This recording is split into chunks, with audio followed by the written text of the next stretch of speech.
This is an interview for peep-Magazine. We're joined with professional boxer Sam Best. We're here to talk about pro boxing, depression, and what the future holds for Sam. Jazzy B once said, "It took us a really long time to get going, but finally we're on our way. Let's get into it."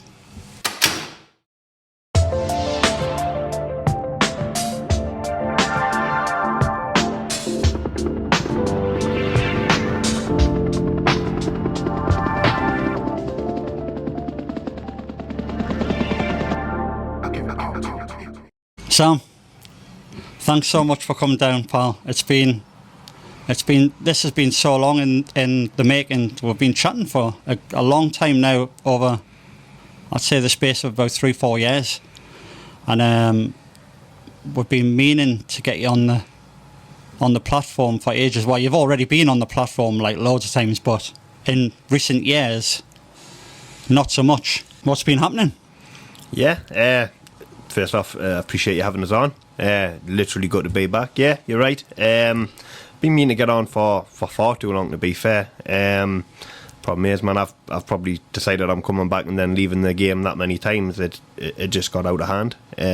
Perfect time to get us on board. You know, we're serious, we're on board, and we're on the right track now. Basically, you know, we're making the comeback now. We're like 6.5 stone down. We've still got a little bit to go, but we're getting there. Brilliant. Sam, we do a little thing. I usually do a little thing right at the start of the podcast, and then I go, we've got a thing called On the Wall, where I ask you, as a young Sam Best, lying on his bed, looking at his wall, as a teenager, what was on your wall?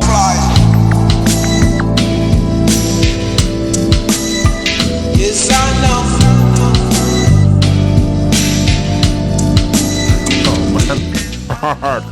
It was like every 13-year-old. It was like, whoa. I had a picture of like Eminem, but he has funny enough, like a grey jacket, and it's like unzipped. So it's probably not one that I like to brag about. But yeah, that's what I had, man. I had Eminem with like a bandana, like white bandana. I'm sure I had a white bandana and cool. Like a grey jacket zipped down. So anybody else? No, man, that was it. I got Roy Jones Jr. a little bit later on in life, but it was just the Eminem one, man. All right, cool.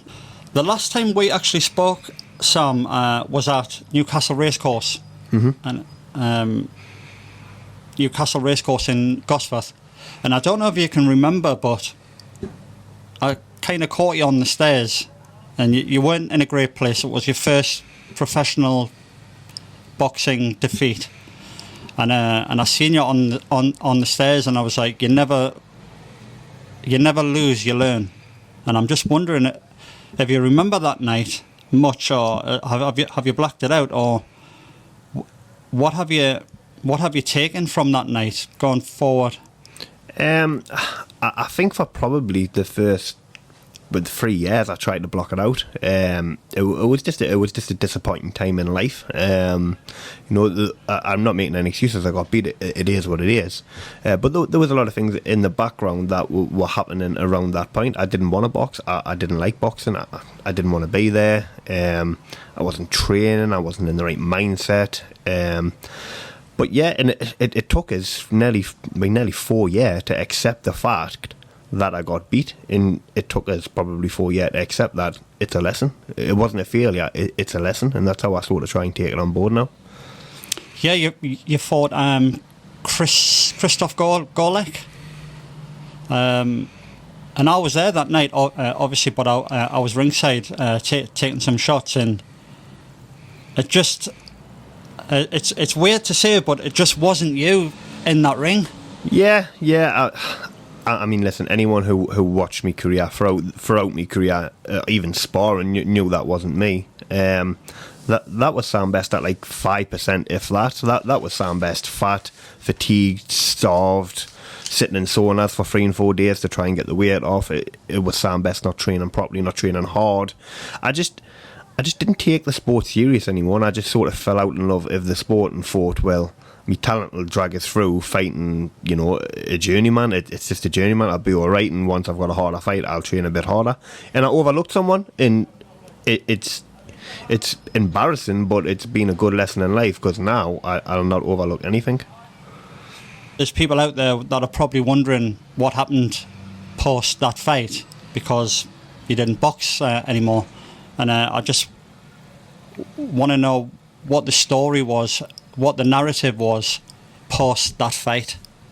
Yeah, I don't think it's a case of one thing happening. I think it was a load of different things happening in life. You know, I was 22. A lot of things changed really quick in my life, and I really struggled to adapt into them changes in life. I just started a business. Anyone who starts a business will say it'll be great when I work for myself. I have all the time in the world. Yeah. And I think we both know that it's the total opposite. You don't have all the time in the world.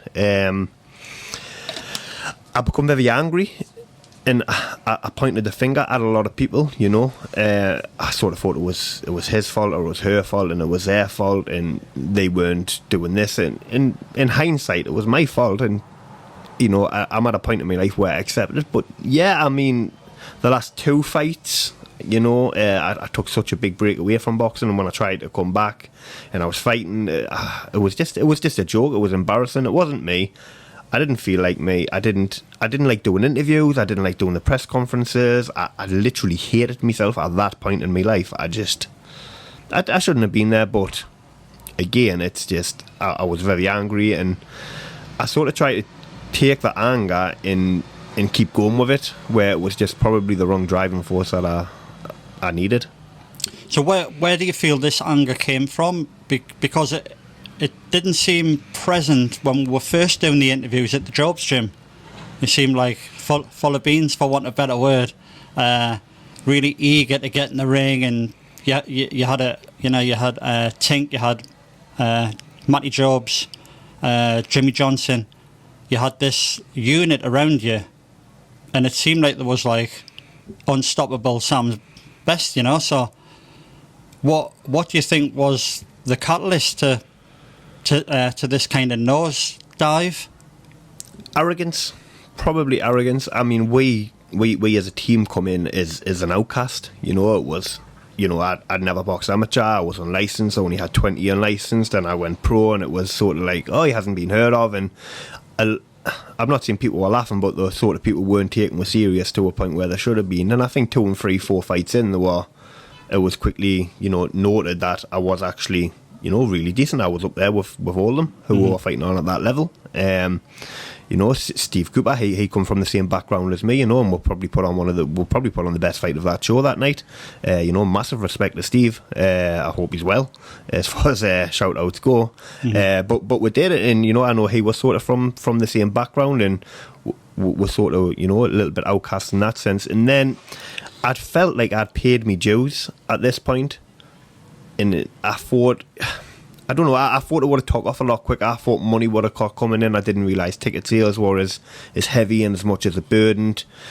And I think it's a transition in life that everyone goes through. You know, I think it's becoming like a boy and a man, and you sort of take on the real world struggles. And me personally really, really struggled with it. And I started pointing fingers at people, and then I started thinking, well, I'm winning, I'm knocking people out in, you know, first round knockouts. I've got the power, it's there if I need it, and it didn't work in the end. When people talk about depression, it can like go over like lots of different areas of mental health. Has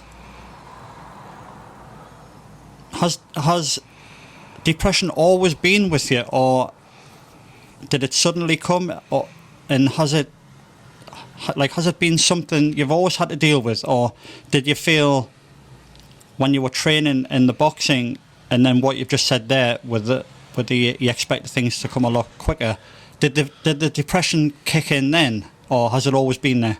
So it's hard. I don't think I've always had depression, and I don't know if I had. You know, you're right, there's loads of different forms of depression. I've got more of an obsessive personality. Anyone who knows us and knows us personally will tell you the same thing. If I go paintballing and I enjoy it, I'll want to be a professional paintballer. It's the extreme that I go. Everything I do, if I like it and I enjoy it and I get a buzz from it, I get, attached to it.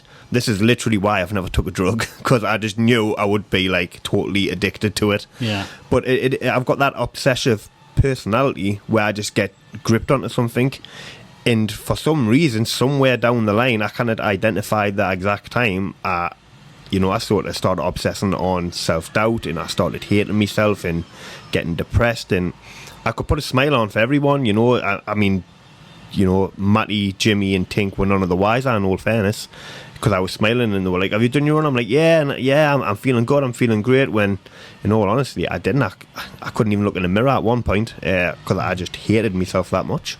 And I don't think it's a form of, I've always been depressed. I've always had an obsessive personality, and I think my obsessive personality latched onto the depression side of it. Right, yeah, of course. You mentioned dark places, dark thoughts. Do you want to share any of those dark places? I feel like it should be done after 9 if this is the case. Yeah, I mean, I don't think I'm any different to anyone else. We're all humans, we've all got with trials and tribulations, and we've all been through hard times one way or another. I've been in some of the darkest places in my life. I mean, just last year, I was probably in the darkest place of my entire life, and this was just a year ago. I've had the bad thoughts and stuff like that, and I've had good people around us pull us out. Now, where I'm in such a good mind space, I believe in mental health massively. I'm not excusing mental health in the slightest, but I believe you can have an effect on your mental health with who you surround yourself with. If you surround yourself with bad people and negative people in that kind of energy, then that's what becomes of you. And sometimes, they probably want the best for you. So, for example, and I'm not saying this happened to me, your mum could say, don't do it, it's too risky. That there could put self-doubt on someone, where she just wants the best for you because she's trying to look after you, but it's holding you back. You need to be around good, positive, driven people, and I surround myself with nothing but strong, driven people now. Yeah, it's kind of positive affirmations. If you keep the positive affirmations in your head, like it's going to be a good day today, and like if you get a bit of bad news, you always think of the positive, whereas a lot of people would instantly think of the negative, like, oh look, this has happened now, so I can't do this and I can't do that, and it has like a knock-on effect. Yeah, literally. And I mean I've lived this just like 2 months ago. This comeback started off great. It was great. We're flying, weight was dropping off, and then we hit a sort of a sideward stale where we're staying the same. The weight wasn't dropping. I was like, I'm getting a little bit fitter, but and then a little bit of stress, and it was like, oh, I'm stressed. I'll just have a Chinese, and this has happened today. I'm just not training. I got in that mindset of using a negative thing to be able to take me foot off the pedal, which again isn't me. So I had to, I had to regroup and rejoice and realise where I was going to go forward. Could you talk to us about how you do regroup, and what's your thought process for someone else who's watching this who could be in a similar boat? Have you got like any advice for someone who does feel the negative thoughts, and what did you come to maybe to overcome and to keep overcoming? Yeah, I got a Stephanie, man. I mean, Steph has literally, pulled me out of the darkest place of my life. Right. Hats off to Steph in that sense. But again, surround yourself with good people. I mean, I told you before, we hit a sort of sideways, slump where it was like I wasn't really going into the gym, and I was training a little bit, and I don't know. You've got to be humble, and you've got to accept responsibility. So Tink ran me up and says, "Look, what you doing? Are you doing it seriously? If not, just stop." But if you're going to do it, then do it. There's no like in between. What one do you want? And it was humbling, and I didn't want to hear it, and I got upset. It was hard to hear. He didn't tell us to quit, but he was saying, if you're not going to do it, just quit, just stop. Train just to enjoy it. You've got to have good, humble, strong-minded people around you that are willing to keep your feet on the ground. One of my biggest negative factors that I've got is in the gym, I still believe I'm still 12.5 stone Sam best. and I believe I still demand that respect, and I demand to still be, and I still think I'm that good. When in hindsight, I'm not. I'm like, I'm like 17, 18 stone, like massively fat, struggle to escape. I kind of dance around like I can, and I've got to accept that I am not the top boxer in that gym anymore, and I'm not. You've got there's 4 or 5 different pros that are brilliant. They train hard 3 times a day, everything, and that they're fantastic. It's probably being more humble and having accountability. Accountability is probably the most important thing you can do. And write it down, man. I write it down every Monday. Every Sunday I write down what I'm going to do for the week, and I do it. It's that little tick that gives you that little shot of dopamine where it's like, I've done it. Yeah. And you do 1, 2, 3, and when you start it on a Sunday, it looks impossible. And by the time you get to Sunday, you're like, I could have added more things on. Yeah. I think it was 2016 when we came down the gym. We done a Sam's Best, the King's Army. Yeah, man, the interview, the documentary. I mean, brilliant. Absolutely loved doing it. I think that for anyone who's watching this, if they want to see that, it's Sam Best, the King's Army, I believe, on the Peep channel. And I think at that time you're probably one of the hottest prospects in the Northeast as a boxer. Yeah.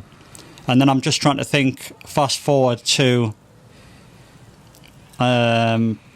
Newcastle Racecourse. I'm just wanting to know, what was the biggest challenge that you've faced in between those times, from high flying to walking down those stairs, Newcastle Racecourse? Probably a switch in life. I'd had my little boy Owen. Me and his mum started the business at the time, and family was just more important to me than what boxing was. And instead of again taking accountability, I was finishing work and saying, I've worked hard today, I probably don't need a train. And instead of doing that, that's what I was doing. And instead of coming back and saying, right, I've worked hard, but it's time to get to work. And again, I could have pointed my fingers at loads of different people, and I could have blamed everyone from, the fans, friends, family. I could have blamed everyone, but in hindsight, it was my fault. And then I started just grabbing on little bits of anger and using excuses. And now I literally don't have an excuse. If I don't do something, I haven't got an excuse for it. Sam, we're gonna break it up a bit. I'm gonna pull a couple of things out. I'm gonna say a few quotes about boxers, or what other people have said about boxers, and I'm wondering if you're going to be able to name either who they're talking about or the actual boxer. Right, just for the record then, because in my defence, I don't actually like boxing. I don't watch it, and I don't follow it, and I don't follow any sport. So in my defence, if I get them really wrong, that's why. I enjoy doing boxing, and I enjoy making history. I don't enjoy watching it. So in my defence, if I get them wrong, this is why. I'm not very educated when it comes to this. That's absolutely fine, mate. Absolutely no pressure on you at all. You nearly looked at the answers there, didn't you? Try to, yeah.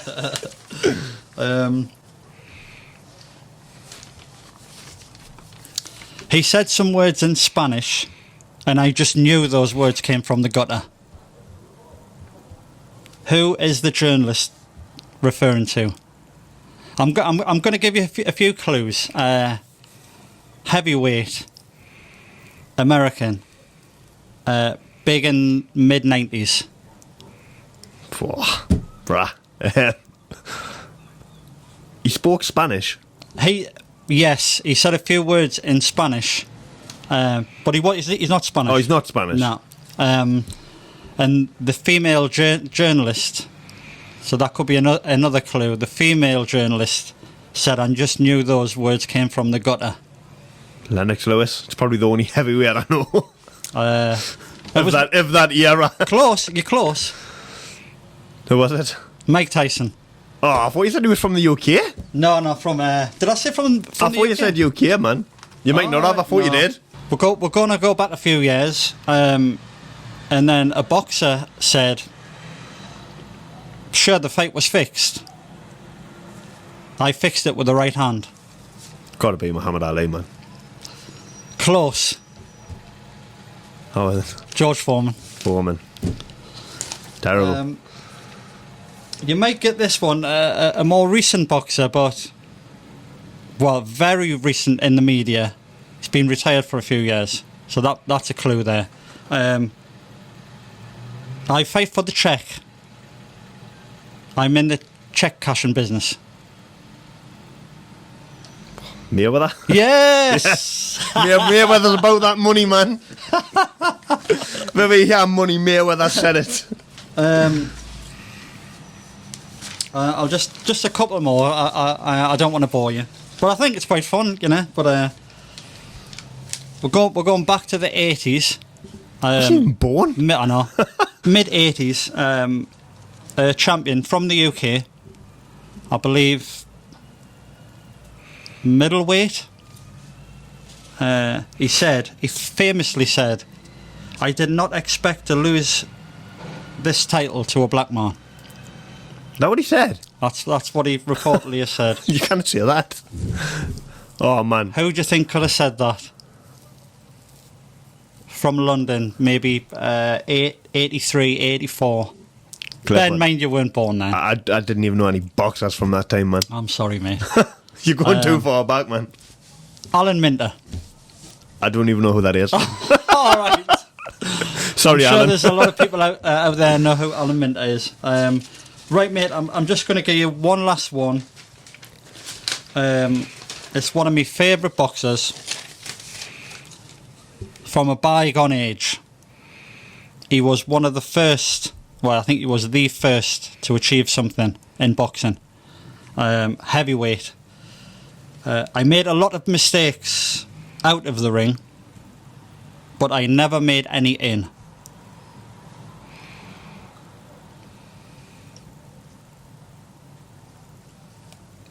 Tyson Fury.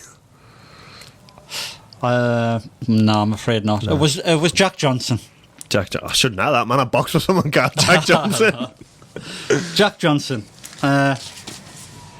I've got a few more, but maybe that's for another podcast. A more educated boxer. When we done the documentary in the Jobs Gym, you famously said, "Hard work beats talent when talent doesn't work hard." Yep. Have you still got that drive and determination going forward for 2021 to 22? Oh yeah, definitely. More now so than ever, because I've been on the opposite side of it. You know, I got beat thinking my talent would carry us, and it didn't. And as far as talent go, I am talented. I'm quite a talented boxer. Mm-hmm. I'm slick. I can move. You know, I'm very slick for like a light heavyweight / cruiserweight. You know, I've got the head movement. I literally dance around like a middleweight. And I landed on the talent. I thought my talent would drag us through, and it just didn't. I got beat off someone that was just dead basic and dead. There was absolutely nothing to it. The punches didn't hurt. There was nothing like that. I was never hurt, but he just outworked us, and that was it. Yeah. Are you still involved with the Jobs Gym, Matt, Tink, and Jimmy? Yeah. So when I decided to make this comeback, I went and seen them, and I told them, and they basically told us to F off because I've done this about 80 times. But right, you know, it's yeah. You know, I'm one of these person that, you know, I latch on to the people around us, and I couldn't possibly go back if it wasn't with them. I mean, Tink was sort of out of the game altogether, and I begged him to literally say, look, if I do it, will you get your license again? And he promised it as he would. I respect, you know, every coach and, you know, every fighter, but I quite simply wouldn't have made the comeback if they weren't going to do it with us. I started with them, and that's how we'll end. I'll never ever change coaches. So we'll want to bring this interview up to date now, and you've had a couple of new ventures. Real Roofing, could you talk about that a bit, please? Yeah, so, you know, again, I'm going to go back to people who know us personally. You know, I love business. I love the whole entrepreneurship sort of thing. You know, I'm always jumping from pillar to post to where am I going next. But yeah, the new company's called Real Roofing, and it started. It's there's two directors. There's me and there's Mark. And Mark trained me as an apprentice, and I mean, Mark, a little bit like Tink, Jimmy, Matt has been, you know, they've been idols to us growing up. You know, I was really close to Mark. You know, we had a good working relationship for 10 years. And yeah, we decided to sort of go together because what I lacked he had and what he lacked I had. But I love business. I love the entrepreneurship. I love the drive. I get up at like 3 o'clock on a Sunday morning writing down a new idea that I've got. I've got a new website that's going to be launching soon. That I've invested 20 grand into. And that's to help boxers and up and coming actors and you know up and coming superstars or up and coming, you know, like professionals. Oh, right. To help get them off the ground. So I'm really excited about that. But we're just, you know, we're just trying to get a couple of loose ends tied up and exactly get the right amount to be invested into it. I mean, that sounds great. Is the real roofing basically you do what it says on the tin? You do roofs. Yeah. Do you do other aspects of houses or buildings or? Yeah, so Real Roofing is a commercial and domestic roofing company. We do everything from a slate repair to an industrial massive flat roof or a pitched roof, and everything in between. Wow. You know, we've got 4 members of staff on at the moment with 2 subcontractors, and it's just growing strength to strength so quick. It's moving, you know, at such a fast rate at the minute. It's fantastic, and it's what we want.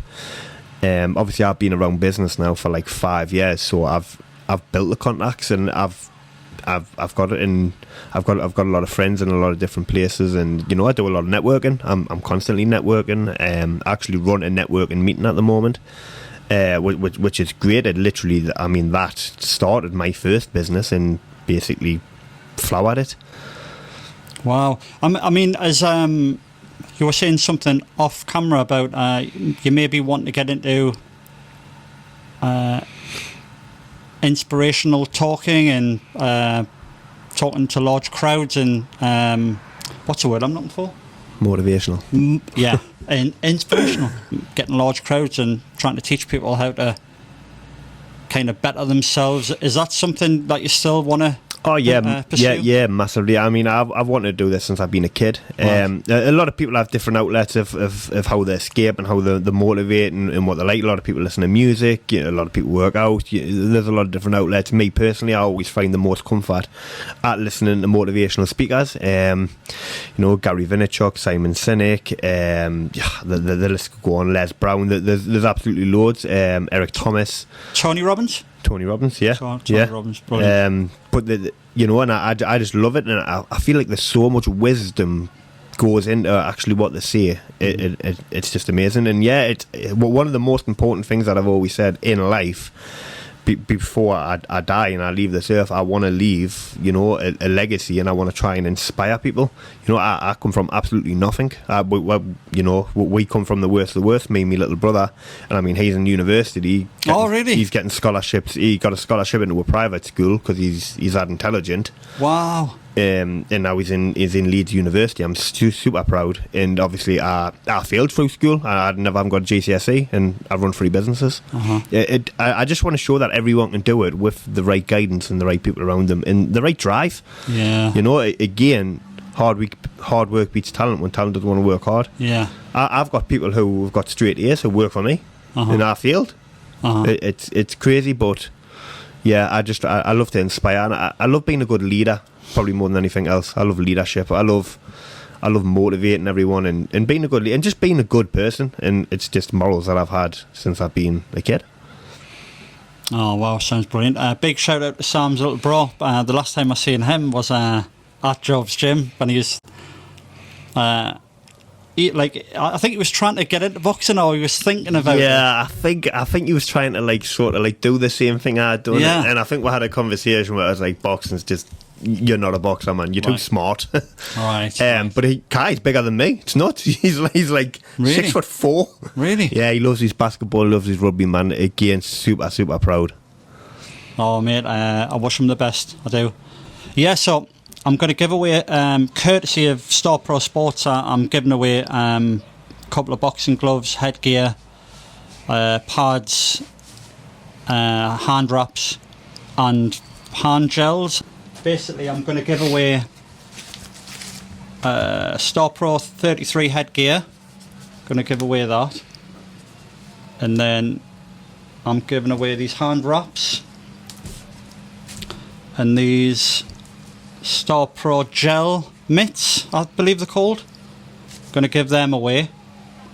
I'm going to C20 Star Pro boxing gloves. Still in the packaging. And I'm giving away Star Pro T20 hand pads. I mean, this is going to be great for anyone getting into boxing or training or whatever they want to do with it. But I'm looking for 7,000 subs.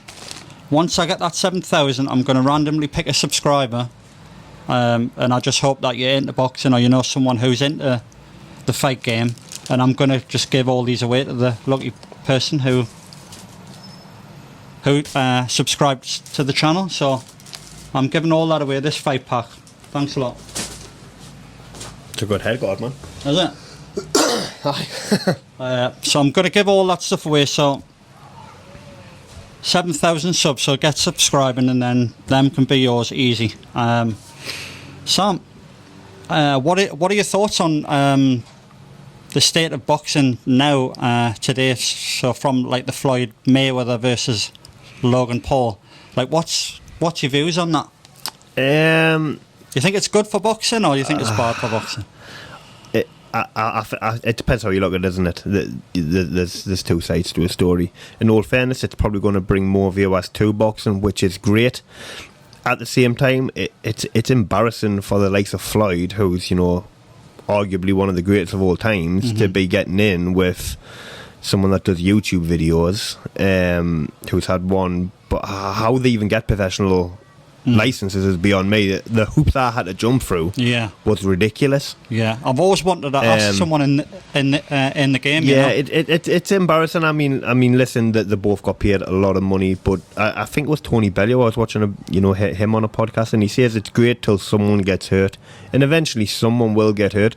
Don't get us wrong. They're probably, I mean, him and his brother, you know, that they're at the standard where, yeah, they maybe can be pros, that they train hard, they're in good physique, but they're just not paying homage. They're not playing the game. I mean, they're calling out, you know, it's just ridiculous. UFC fighters to fight boxing and Tyrone Woodley. Yeah, it's stupid. You want to do boxing, fair play, go and do boxing. Yeah. Fight a boxer. Yeah. Do what everyone else does. Fight a couple of journeymen.